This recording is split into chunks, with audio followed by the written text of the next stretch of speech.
여러분 안녕하십니까. 오늘은 유경수 여사 여덟 번째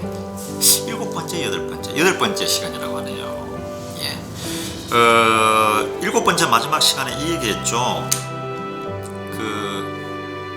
근영량이죠. 그러니까 박근혜, 박근영, 박정희 대통령에게 두 딸과 아들이 딱 외아들 지만이가 있었죠. 그런데 근영량이 학교 다닐 때, 그러니까 유치원, 국민학교, 중학교, 고등학교 이렇게 다닐 때, 그때에 이제 얘기를 인터뷰하는 과정에서 지난 시간에 이제 그 마지막 부분이었는데, 그게 참 제가 그 끝난 다음에 집에 가서도 그게 생각이 나더라고요.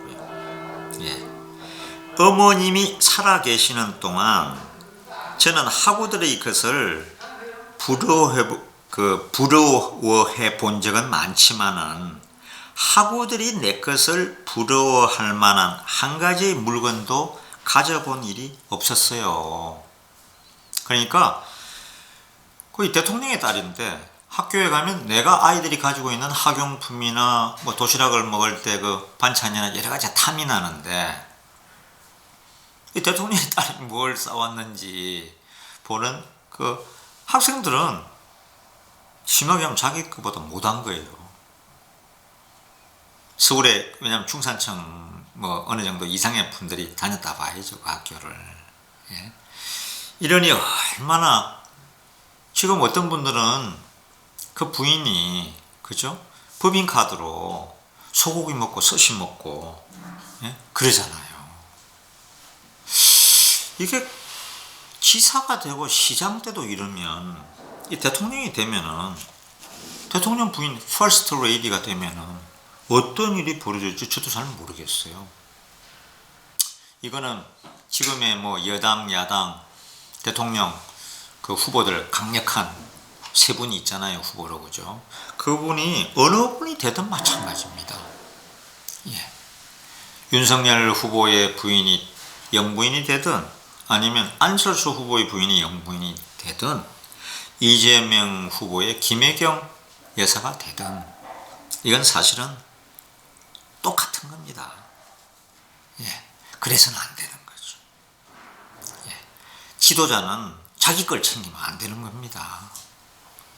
고통에 빠져있는 국민과 백성의 눈물을 닦아주는 사람이 지도자지, 자기들이 좋은 거 먹으려면 그럼 사업이나 하면 될 거 아니에요. 대통령이나 도지사나 시장 군수가 될 생각을 하면 안 되는 거죠. 저는 그거에 대해서는 철저하게 생각하는 사람입니다. 자, 그러면 오늘은 이제 그 다음 편 바로 읽어드릴게요. 등가방을 메고 근혜양이 학교로 가게 되었다. 여사가 교문 앞까지 손을 잡고 데려다 주곤 하였다. 엄마, 나도 학교 가. 근혜양이 대문을 나서면 근영량도 따라 나서며 떼를 쓰고 응석을 부렸다. 그런 근영량도 5살이었다. 그해 58년 6월 17일 제7사단장에서 박 장군은 제1군 참모장으로 전보되어 원주로 옮아갔다. 그 당시로서는 이 1군 참모장이 굉장히 중요한 자리입니다. 투스타입니다. 그러면 1군 군단장은 3스타죠. 별이 3개입니다. 왜냐하면 우리 그 동부전선, 그죠? 동부전선의 총책임자죠. 그때는 서부전선보다 총책임자보다 더 중요한 자리였습니다. 나중에 혁명 때는 그 박정희 대통령과 옛날에 망군 사관학교 때 동기였던 이한림 장군이 1군 사령관이었죠. 1군 사령관이 움직이지 않으면, 만일에 반대하면 쿠데타는 실패하는 겁니다. 나중에 이제 보도록 하겠습니다. 그해 58년 6월 17일 제7사단장에서 박 장군은 제1군 참모장으로 전보되어 원주로 옮아갔다. 여사는 이사를 가지 않고 가끔 원주로 내려가서 남편의 뒷바라지를 하였다. 남편의 지위가 올라갈수록 여사는 교양을 넓히고 자기 완성의 충실을 안타깝게 갈망하였다. 알뜰하게 살림을 꾸려나가는 것만으로 아내로서의 임무를 다하는 것이 아니라고 믿었던 것이다. 그리하여 고사북동 시절에 시작하여 근영량을 낳고 키우는 동안 중단하였던 영어 공부를 다시 시작하였다. 영어 공부를 다시 시작했다는 얘기입니다. 교재를 구입하여 단어를 외우며 학원에 다녔다. 그러나 영어 공부만은 만사에 알뜰한 여사에게도 쉽사리 진척이 되지 않았다. 어려운 살림을 꾸려나가는 생활 속에서 공부에만 몰두할 수 있는 시간의 여유가 없었던 것이다. 전축을 사들인 것도 이 무렵이었다. 생활이 안정되는 것만큼 가정의 정서적인 윤기를 감돌게 하고 취미와 교양의 영역을 차차 넓혀 나갔던 것이다. 신당동에 사실 때 전축을 한 대 사셨습니다. 별로 비싼 것은 아니었는데도 벽지와 조화를 이루는 빛깔을 택하여 퍽 그럴싸해 보였습니다. 이모님은 단순한 취미뿐만 아니라 자녀들의 정서교육과 한 여성으로서 교양을 넓히라고 전축을 사신 것 같았습니다. 주로 클래식을 들으셨지만 때로는 영화 그 쉔이 있지 않습니까? 영화 쉔의 주제가 아이네 클라인의 나허트 무시크 같은 것도 즐겨 들으셨습니다. 뭐 독일어에 관련된 이런 그 음악이었던 모양이죠. 그리고 경음악으로서는 황성예트 등을 많이 트셨어요. 박정희 대통령이 좋아하는 노래가 황성예트죠. 조카 홍정자 씨의 말이다. 장녀인 육인순 씨의 딸이 가만히 있자. 이 조카 홍정자 씨의 말이다. 두 번째 육인수 네 맞네요. 장녀의 딸입니다. 홍정자 씨의 말이다. 여사도 이제 30대의 중반기 근의 근영량을 옆에 앉혀두고 혹은 박장군이 집으로 오게 되면 온 가족이 전축에서 흘러나오는 선율에 귀를 기울이며 저녁 한때를 즐기는 모습을 볼 수 있었다. 제가 이건 낭독을 그냥 틀리지 않고 짱짱하게 해야 되는데 저는 기자 출신이 돼서 한 번씩은 조금 실수를 할 때가 있습니다. 사실 이거 제일 잘 읽는 사람은요, 우리 기자들이 막 악필로 해서 그냥 쫙 던지지 않습니까? 그런데도 읽는 데는 귀신이 손석희 아나운서였습니다. 한때는 그 손석희 아나운서가 제가 이제 사회부 캡틴이라고 사회부 그 사건 기자의 책임자 캡틴 할 때 제 밑에서 야근을 했죠. 그때는 제 지시를 받아야 하죠. 제 밑에 한 장 있었던 적도 있습니다. 그런데 손석희 그 대표를 본인은 기자를 굉장히 하고 싶어 하는데 우리 보도국의 판단이 손석희는 읽는 귀신인데 취재를 해서 하는 특종을 못해요.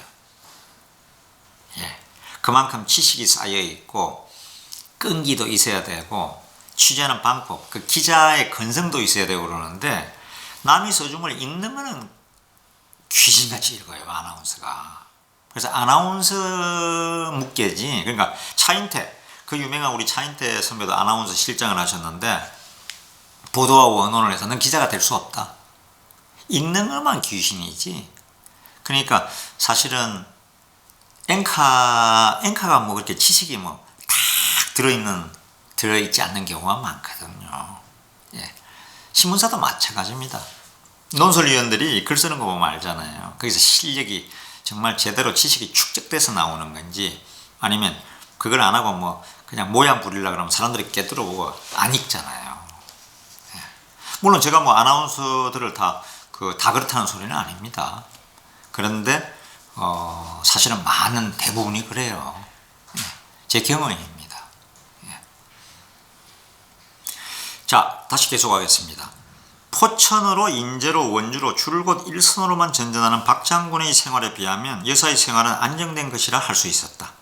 그러나 친정어머니를 모시고 근의 근영양 두 딸을 키우며 살림을 꾸려나가는 한 주부의 생활이 한가로울 수는 없었다. 항상 바빴다. 그런 생활 중에서도 남편에게 문안 편지를 잊지 않고 꼬박꼬박 보냈다. 때로는 남편 휘하의 장병들을 위문하는 일도 게을리하지 않았다. 섣달로 접어들자 거리는 성탄절 분위기에 들뜨기 시작하였다. 성탄 찬미가가 가게에서 울려 나오고 백화점 진열장에는 색전등이 화려하게 켜졌다. 여사는 저녁 무렵부터 산기가 있었다. 남편이 일선으로 나가고 없는 집안이 허전하게 느껴졌다. 이웃에 있는 산부인과 의사를 불렀다. 아기를 낳았다. 아들이었다.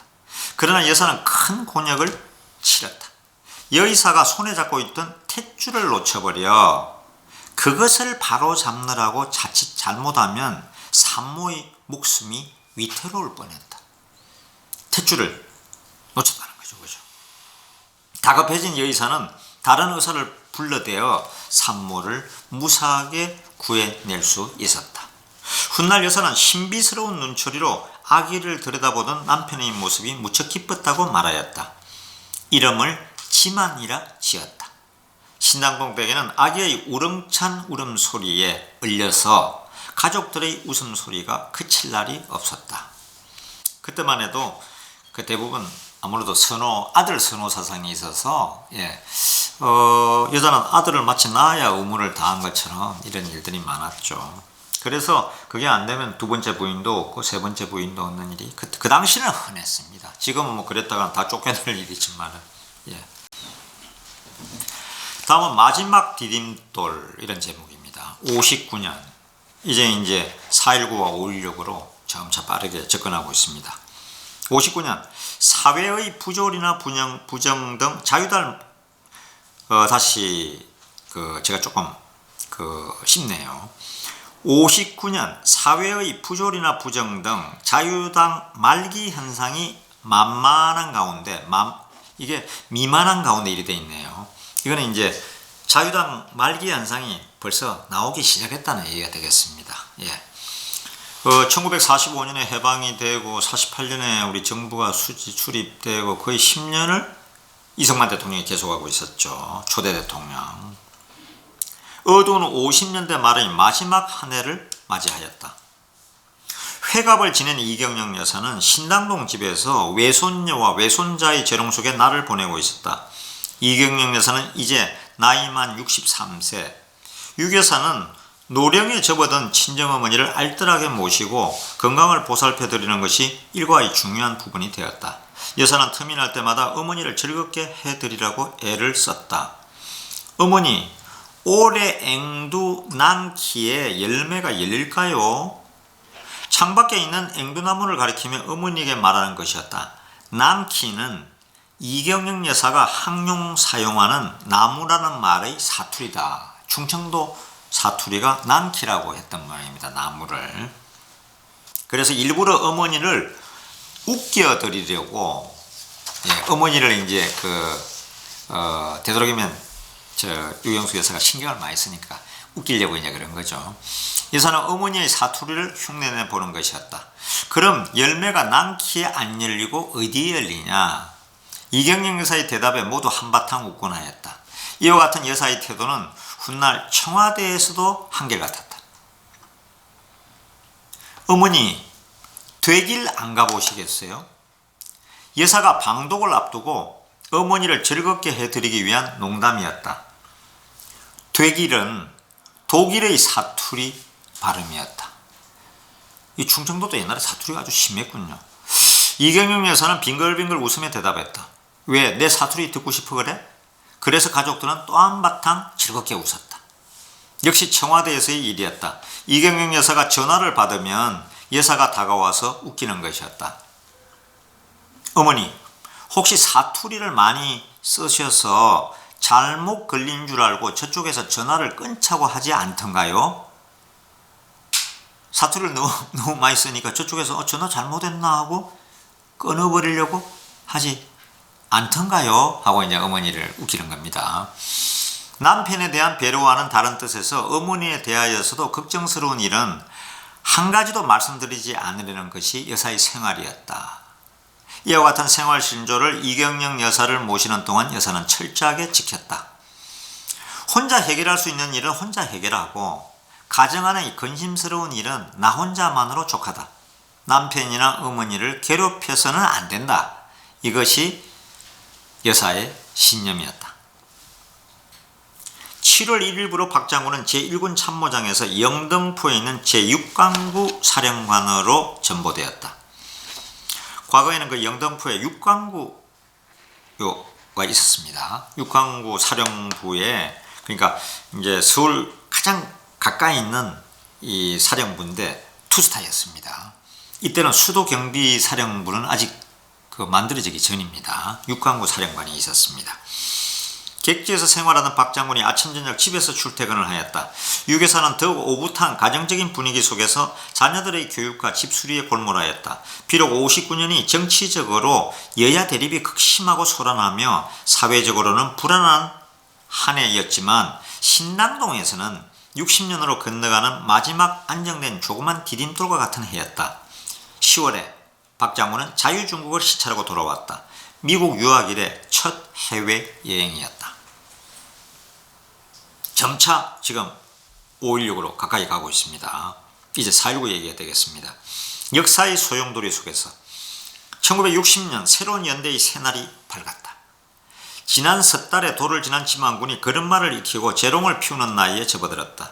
신당동 박장군 댁에서는 오붓한 단란 속에 설날을 맞이한 것이었다. 그러나 시국은 3.15 선거를 앞두고 긴장과 혼란의 선풍소에 말려들고 있었다. 예, 이제 60년 4.19 직전의 분위기입니다. 60년 1월 1일 동아일보에서는 대각, 그러니까 크게 각성한다는 뜻입니다. 그리고 회천,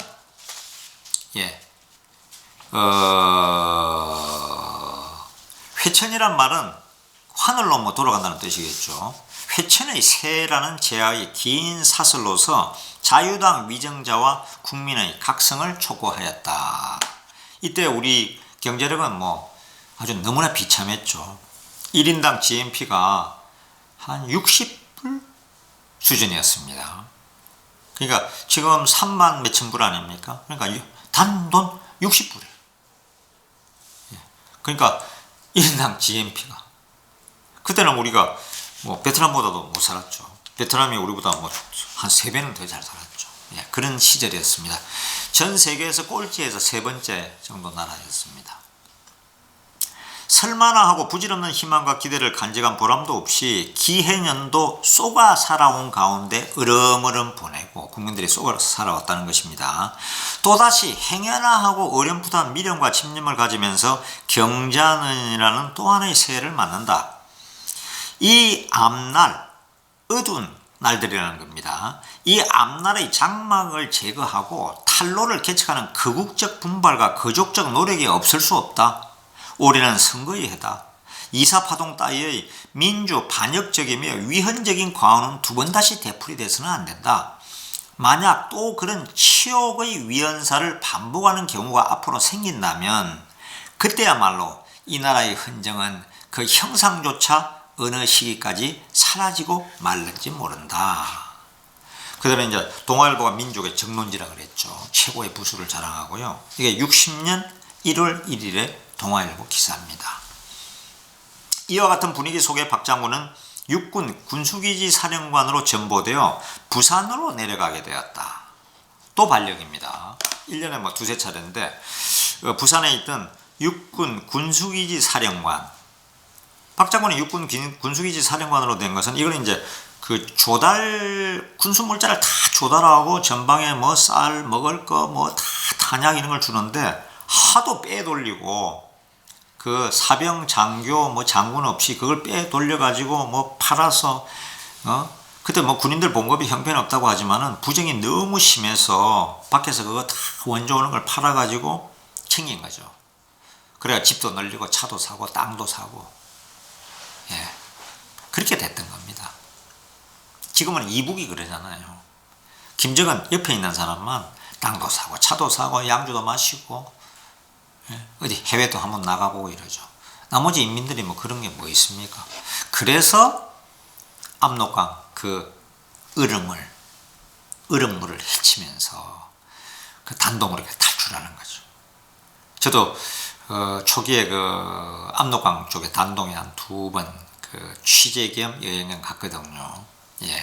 그러니까 웬만하면 그냥 탈출 욕망이 생기죠.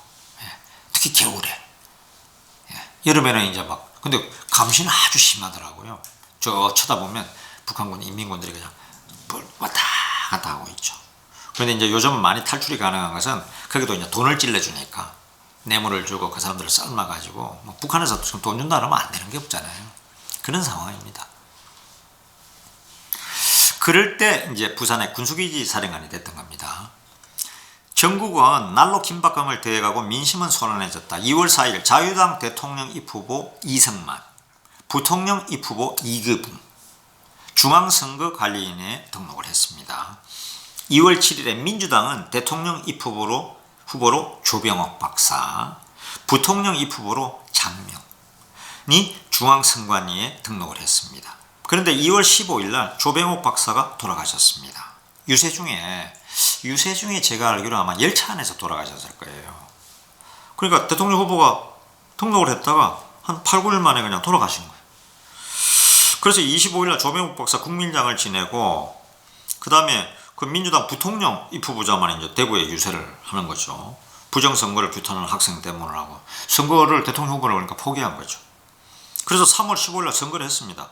마산에서 3월 15일 데모가 났죠. 4월 11일 날 제1차 데모에 참가했던 그 유명한 김주열 군이 마산 그 앞바다에서 시체로 발견됩니다. 체류탄이 박혀 있었죠. 그래서 데모가 확대됩니다. 그에 따라 4월 18일 날 고대생들이 데모를 시작했습니다. 4.19를 드디어 하루 뒤에 4.19 학생봉기가 일어났죠. 이게 4.19의 이제 실체입니다. 이 박몽월 선생이 마치 아주 그 거울로 들여다보듯이 모든 자료를 다 모아가지고 신문과 책과 진술을 다 들어서 이렇게 책을 구성을 했습니다. 이걸 제가 읽다 보면 이거의 원본을 두고 다큐드라마, 웹드라마 이런 거를 제작을 해봐야겠다, 이런 생각이 듭니다. 아직은 돈이 없어서 손은 못 대고 있는데 이렇게 하면서 계속 하다 보면 만드는 날이 올 거다, 이렇게 서서히 준비를 하고 있습니다. 고대생의 데모에 이어 19일 상호 전례 없이 무자비한 경찰의 저지에도 불구하고 많은 희생자를 내면서 국회의사당 앞에 집결 연좌 데모 중에는 약 2만 명 이상의 시내 대학교 및 중고교생은 11시 40분 국회의사당을 출발해 경찰의 경비망을 뚫고 경무대로 향하여 돌진하기 시작하였으나, 경무대라는 게 그 당시에 이제 이승만 대통령이 그쳐지죠. 지금의 청와대죠. 중앙청 후문 적선동에서 애만 장총 및 권총에 의한 실탄 및 체류탄을 발사하는 경찰의 결사적인 저항으로 일대 충돌이 야기되어 수많은 학생과 경찰관이 부상하였다. 이 데모대는 경무대 어기까지 전진하여 급기야 유혈의 창극을 빚어내었으며, 이제 사고가 이제 크게 난 거죠. 육군은 헌병까지 출동하게 되었다. 12시 반에 현재 서울대학교생 별동대는 서울대학생들은 이제 따로 또 데모대가 대법원을 포위하고 3.15 선거가 합법적이냐 또는 불법이냐를 대법원장으로 하여금 해명할 것을 요구하고 있다. 동아일보 60년 4월 19일자 기사입니다. 4월 25일 교수단이 데모를 했고 4월 26일 이승만 대통령 사임 의사를 표시했고 27일 날 대통령 사임서 정식 국회에 제출됐습니다. 하야한 것입니다. 스스로 하야했습니다. 이승만 대통령이. 학생의거가 성공을 거두고 태풍은 물러가기 시작하였다. 이 역사적인 폭풍이 불어제치는 소용돌이 속에서, 즉 자유당 정권이 3.15 부정선거를 치르고 4.19 학생의회가 봉기되는 그 과정 속에서 박 장군의 자세는 의연하였다. 전군 90%의 이승만, 이기붕 참표를 위하여 공개투표와 대리투표를 감행하려던 특무대에서는 비둘기 작전이라는 회개한 작전을 펴고 선거 전략을 짜고 있었다. 이 작전을 독려하려고 육군 고위층 장성이 사람을 부산에 내려보내 박 장군에게 압력을 가하려 하였다. 박 장군은 호응하지 않았다. 피 대령은 거의 명령이나 내리듯이 말을 이어갔다. 카카, 협조해 주셔야겠습니다. 고집을 부리지 마시고 예하 각 단위 부대장들을 불러 한 번만 독려해 주십시오. 박정희 장군은 번쩍 고개를 치켜들었다. 난 그런 짓 못해. 부하들을 감독해야 할 내가 그런 부정을 시켜야 된단 말인가. 박장군의 음성은 더욱 싸늘해졌다. 이따위 선거를 하면 뭐래. 너희들 마음대로 해. 박정희 장군은 한동안 쏘아 붙일 듯이 피대령을 노려보더니 황급히 책상 위에 놓여진 투표용지를 집어들어 보라는 듯이 북북 찢어버렸습니다. 그리고 그것을 난로 안으로 확 뿌려버렸고요. 이 내용은 그 당시의 상황이 그 당시에 그 부산일보 기자였던 걸로 제가 아는데요. 김종신 씨가 썼던 영시의 횃불 5.16을 다룬 거죠. 거기에 나와 있던 기사입니다. 이때 그 특무부대라는 게 어떻게 지금으로 따지면 보안사죠.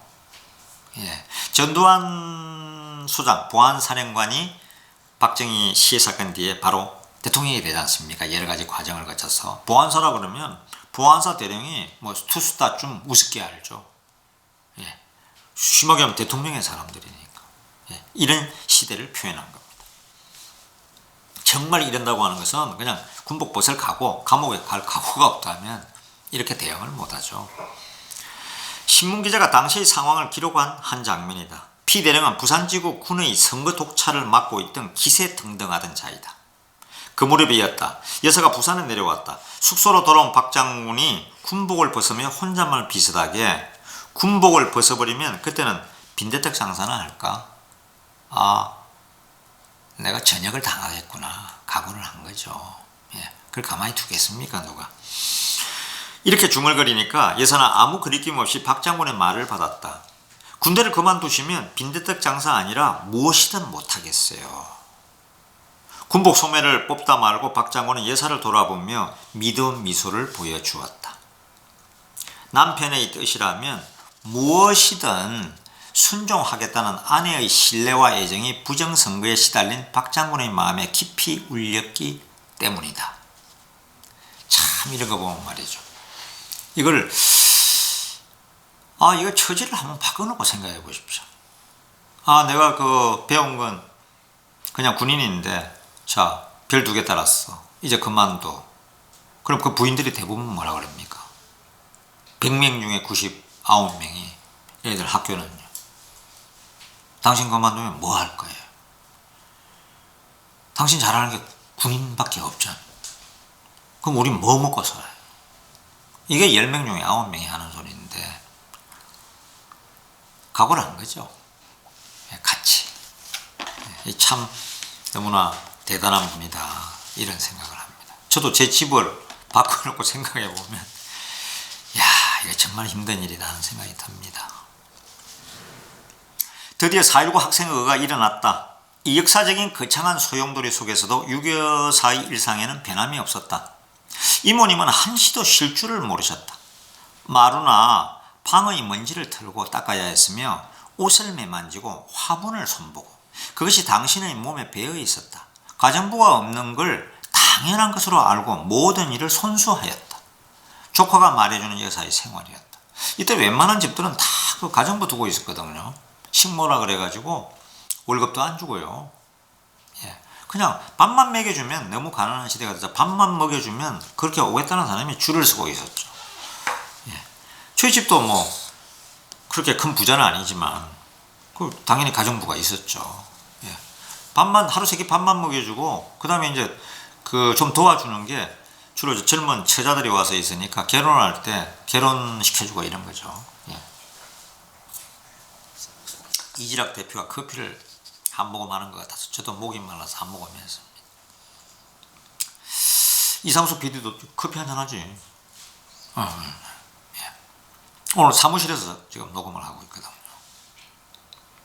자, 다음 가보겠습니다. 4.19의 후유증으로 시국은 여전히 소란하였으나 신당동이죠. 발음이 좀 그러네요, 제가. 신당동 댁 여사의 생활은 예나 이제나 다름없이 조용한 질서 속에 흘러가고 있었다. 신당동, 이렇게 짧게 발음을 해야 되는데 제가 조금 느렸던 모양입니다. 이래서 아나운서와 기자와 퓨로데스가 좀 다 다른 겁니다. 성우도 다르고요. 예. 7월 30일 박 장군은 군수기지 사령관에서 광주 제1광구 사령관으로 전보되었다. 또 광주로 갔습니다. 전라도 광주로. 세속적으로 말하면 좌천이라 할 수 있었다. 군수기지 사령관은 좋은 자리죠. 심하게 하면 돈을 금고를 책임지는 자리죠. 그런데 요 뭐 선거에 협조도 안 하고 그러니까 그렇다고 뭐 옷을 벗기기는 뭐 했고, 또 이때 그 김종필이나 이런 그 한웅진 이런 분들이 김재춘 이런 분들이 나서 가지고 이때 이 혁명을 부터 생각하던 때였거든요. 그러니까 옷을 벗으면 절대 안 됩니다. 현직에 있어야지. 어떻게든 살아남아야 됩니다. 그래가지고 그 제가 듣기로는 박순천 여사가 그 야당인데도 좀 역할을 해줬던 것 같아요. 예, 이 밑에 있던 분들이 그 누가 박순천 씨하고 인척관계가 있어가지고 그렇게 해서 구제를 해줬던 것 같습니다. 또 그때 나가면 큰일이고요. 그러니까 박정희 대통령 그 장군도 약간 숙였죠. 왜냐 후배들 뭐 그렇게 하다가는 혁명이 날아가 버리니까. 예. 그렇게 된 경우에 대해서는 좀 장황하지만 인용문을 들어보기로 한다. 이 자세하게 나오군요. 당시 박 장군은 군 부대 내부의 파벌과 정치 세력의 침투를 제거해야 건전한 군기가 확립될 수 있을 것이라는 의견을 역설하고, 군도 이제 4.19 정신을 받들어 정군을 거쳐 단결해야 된다고 갈파했다. 그러자 당시 어느 군단장으로 있던 K 중장은 이 K 중장하고 이 김 중장하고 굉장히 사이가 안 좋았는데요. 김형호 중장인가 아마 그럴 겁니다. 이러한 박 소장을 안이 꼽다는 듯이 반박로를 펴기 시작하였다. 오늘날 군의 잘잘못은 이 자리에 참석한 모든 장성의 공동 책임이다. 군인도 인간의 이상 본 것만으로는 살 수 없다는 것은 하사관으로부터 대장에 이르기까지 매 한 가지인 것이다. 하사관은 밥그릇으로, 장교들은 가만히로 후생사업을 해서, 이걸 후생사업이라는 게 이제 물건들을 팔아서 살아왔다. 후생사업을 한 것은 매 일반인데 어째서 장성급만 물러나라는 것이냐, 박정희가 주장을 하니까요. 처벌을 하려면 계급을 따질 것 없이 모조리 해야 한다. 그렇지 않고는 군은 붕괴되고 하극상은 만연되어 군은 자멸한다. 오히려 저렇게 주장하는 장성부터 군에서 물러나게 해야 한다. 이런 주장을 했습니다. 이게 육군 참모총장 앞에서 이 군의 핵심 간부들이 모여서 그냥 지금으로 따지면 토론회가 열린 거죠. 예, 국회로 따지면 의원총회가 열렸던 겁니다. 군 내부의 부패를 합리화시켜 현상 유지로 명맥을 지켜보겠다는 가정스러운 반박에 박 장관은 결연히 K 중장을 면박하였다. 회의 분위기는 삽시간에 험악해지고 박 소장과 K 중장의 말다툼으로 격돌 직전에 다다랐다. 여러 장성들의 만류로 겨우 진정은 되었으나 이날 회의는 이렇다 할 수확도 없이 해산되고 말았다. 회의가 끝나면 박 장군을 불러서 인사참모부장 취임을 수락받으려고 벼르고 있던 최 총장은 이런 광경을 보자 인사 문제를 보류했다. 이건 무슨 얘기냐면요, 이때 그 최 총장이 그 박 장군을 그러니까 육군본부에 인사부장을 시키려고 했던 거죠. 핵심 보직 중에 핵심 보직이 인사부장인데 요 회의 끝나고 하려고 했는데 박 장군이 이렇게 결연한 자세를 보여가지고 분위기가 싸하니까, 왜냐하면 그 중에서 10명 중에 9명은 다 제발이 저리죠. 다 손을 댔으니까. 예, 먹고 살려고. 어떻게 보면은. 예, 박 장군은 그러지는 않으니까. 이런 얘기입니다. 정군 기운이, 그러니까 군을 깨끗하게 하자는 그 바르게 세우자는 정군 기운이 차차 높아가자 정군 대상자들도 반기를 들고 이에 맞섰다. 그들은 중요 공격 목표로 박정희 장군을 지목하고 가장 책략을 짜고 있었다. 그렇죠. 쫓아내버려야 되니까. 그러나 박 장군의 뒤를 아무리 밟아보아야 비행은 없고 이렇다 할 실마리도 발견되지 않자 이게 이제 그게 안 보이는 거죠. 그들은 하는 수 없이 아주 한직인 제1강구 사령관으로 좌천 발령을 내려버렸다. 보직을 또 딴 데로 옮기게 한 거죠. 인사부정을 그러니까 할 수 없게 된 거죠. 이 조처는 분명 정군의 강경론을 편 박장군에 대한 하나의 보복임에 틀림없었다. 박장군이 인사참모부장에 보직되리라는 소문을 듣고 의기충천하던 정군파 장교들은 이 김종필, 김재춘 이런 분들입니다. 이번 인사에 크게 반발했다. 흥분된 그들은 그 처사의 부당성을 들어 걸기하려고까지 서두르고 있었다. 그러나 장본인 박장군은 의외로 담담하였다. 사필기정, 이 뚜렷한 격언을 되씹으면서 흥분된 동지들을 오히려 무마하기에 바빴다. 본인이 무마했다는 내용입니다. 이 일로 해서 이 하극상으로 해서 김종필 등 제가 그 자료를 본 바로는 16명이 그 최 총장을 찾아가서 항의합니다. 이런 과정에서 책임을 지고 김종필 그 당시에 중령이죠. 중령 등 2명이 김종필 중령과 서모 중령이었을 겁니다. 2명이 옷을 벗습니다. 전역 당한 거죠. 네. 그때부터 김종필은 민간인 신분으로 혁명에 참여했습니다. 1960년 6월 15일 내각 책임제 헌법이 통과되고 민참여연 선거가 있고 8월 12일 날 윤보선 대통령이 당선됐습니다. 그 다음에 18일 날 장명 국무총리가 지명되고요. 이건 내각제입니다. 그러니까 대통령은 그냥 상징적인 거고 윤보선 대통령은 장면이 내각제, 그러니까 책임 총리죠. 내각제 이제 총리가 된 거죠. 일본의 그 총리 생각하면 됩니다.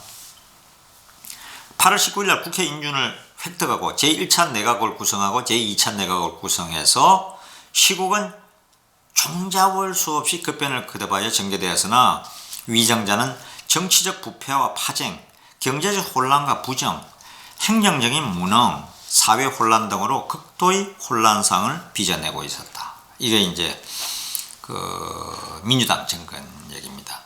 이게 1960년 8월 9월이었으니까 민주당 정권은 1961년 5월 6일이니까 불과 8개월 정도 지속됐을까요? 뭐 매일이 거리는 서울 거리는 데모대 행진이죠. 데모, 학생 데모, 공무원 데모, 예, 또 은행원 데모, 뭐 아주 데모 천국인 나라였죠. 이루고 있던 극도의 이제 혼란상이었습니다.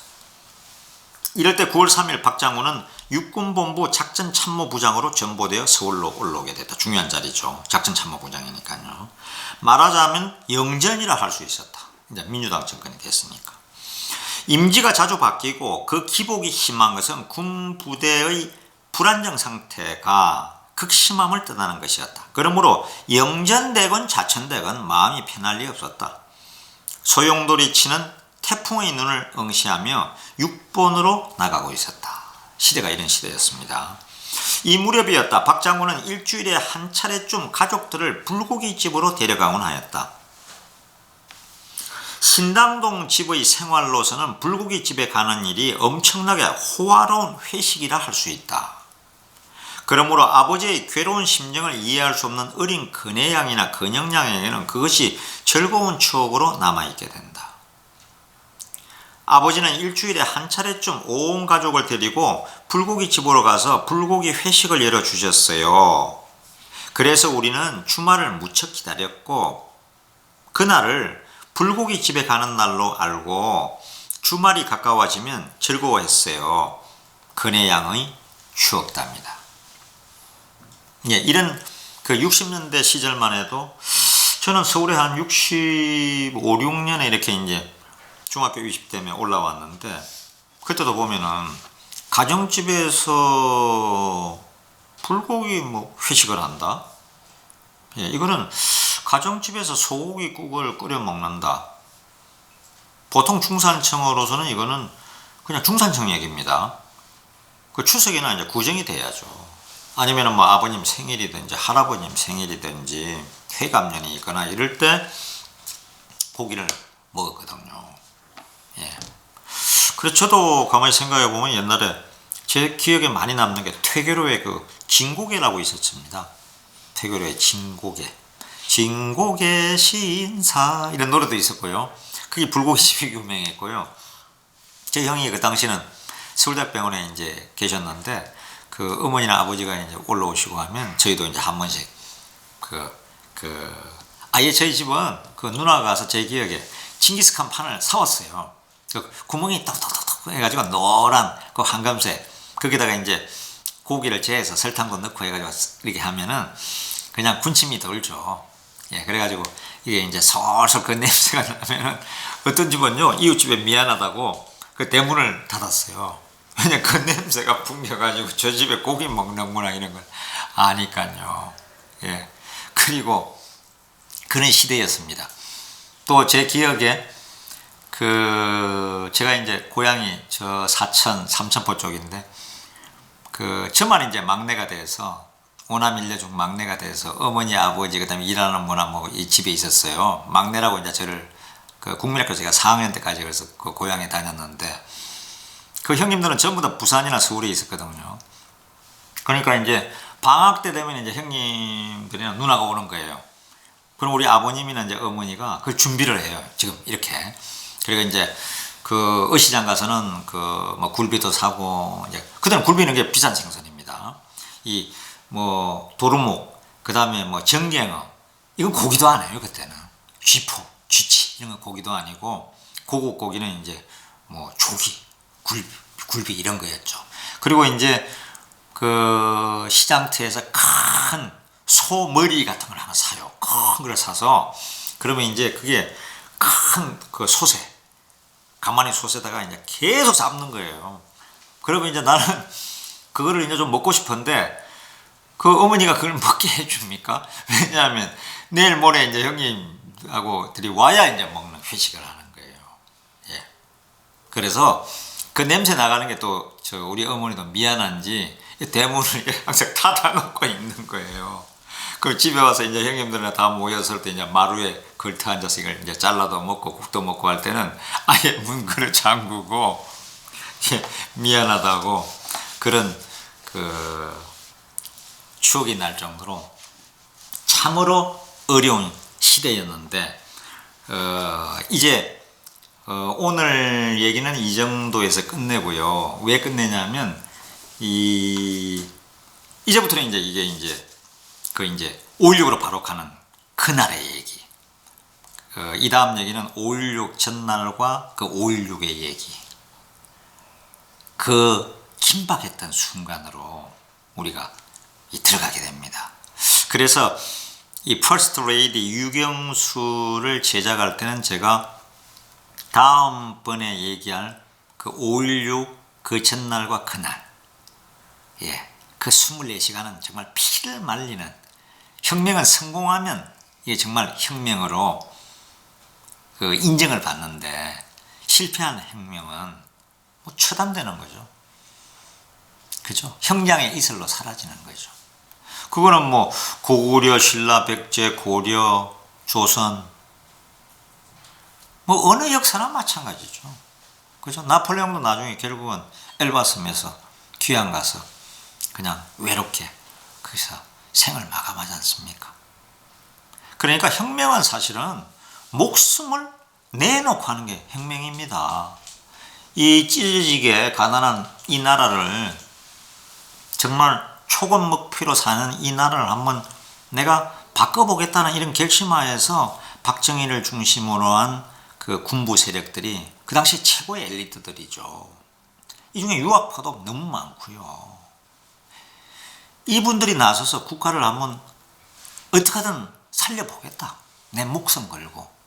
목숨을 걸어야 혁명이죠. 그런데 이 문재인 정권 들어서 맨날 촛불혁명 하는데 그 사람들이 목숨을 내놓고 했습니까? 재산을 내놓고 했습니까? 그냥 광화문에서 그 세력을 규합을 해서 박근혜를 탄핵하고 쫓아냈던 거죠. 민주주의라고 할 수 없습니다. 폭거죠, 폭거. 그것도 일부 또 여당에서, 그 당시 여당에서 그 어떻게 보면 순진하고 어떻게 보면 정치력 없는 바보 같은 사람들이 큰 흠도 없는 자기들의 지도자를 자기들의 손으로 쫓아냈던 거죠. 이 사람들은 역사의 죄인이라는 사실을 잊어서는 안 되겠습니다. 우리도 반드시 그걸 기억을 해야 되고요. 촛불혁명은 결단코 혁명이 아닙니다. 박정희의 혁명이 진짜 혁명이었습니다. 목숨 내놓고 했으니까요. 나라를 위해서. 예, 감사합니다. 들어주셔서. 내 손으로 반드시 만들 것이다.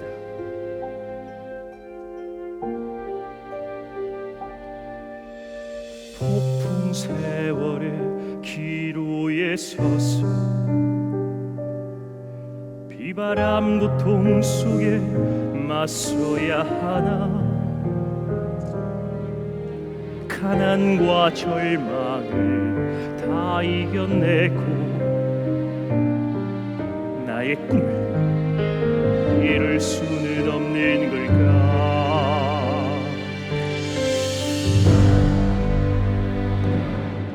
모두가 그만 지쳐 포기했나. 그러나 가야 할 역사에서다 끝없이 눈 감고 생각해볼 밖에. 가난은 강철로 된 이슬빈가 보다. 더 어린 불꽃 나의 영혼으로 눈부신 태안을 이루어내리. 끝없이 눈 감고 생각해볼 밖에. 가난이 강철로 된 이슬비라도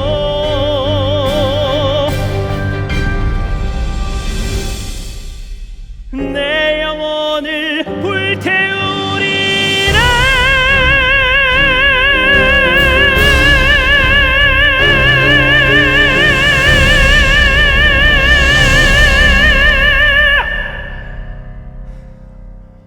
다시는 이 나라에 본인과 같은 불운한 군인이 없도록 합시다.